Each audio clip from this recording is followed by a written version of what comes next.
rồi dẹp bê đập ngày Campuchia nước Thái bàn bỏ bằng côn bàn đỏ sắn nơi lơ đây chết đáy bàn châm nuôn cao sập buồn bằng côn trong thời gian bê đập ngày Campuchia nước Thái bàn cho pinet ti tăng chết đáy nơi lơ ca nghĩa bỏ bằng côn bàn đỏ sắn nơi cầm nạc xài bùm đánh trên lọ bằng côn lệ hà sập pi nâng lệ hà sập rạm bốn đã thất nơi khăn phùng sát sọc cầm riêng khẹt bạch nằm bong rồi bỏ Campuchia chụp nâng khẹt chăn bò đấy rồi bỏ thầy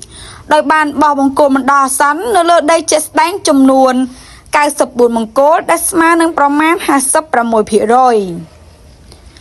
នេះបើយោងតាមមន្ត្រីជាន់ខ្ពស់នៃរដ្ឋលេខាធិការដ្ឋានកិច្ចការព្រំដែនកម្ពុជាបានឲ្យដឹងថានៅថ្ងៃទី17ខែវិច្ឆិកាថាភាគីកម្ពុជានិងភាគីថៃបានឯកភាពគ្នាចុះអនុវត្តការងារ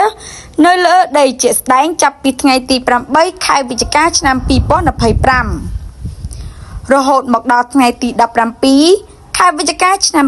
2025នេះដោយបានបោះបង្គោលបណ្ដោះអាសន្ននៅលើដីជាក់ស្ដែងបានចំនួន94បង្គោលលើផែនការសរុប166បង្គោលគិតជាភាគរយសម្រេចបានប្រមាណ 56% បើតាមរដ្ឋលេខាធិការដ្ឋានកិច្ចការព្រំដែនកម្ពុជាភាគីទាំងពីរនឹងបន្តការងារបោះបង្គោលបណ្ដោះអាសន្ននេះឲ្យចប់តាមផែនការនាពេលដ៏ខ្លីខាងមុខនេះ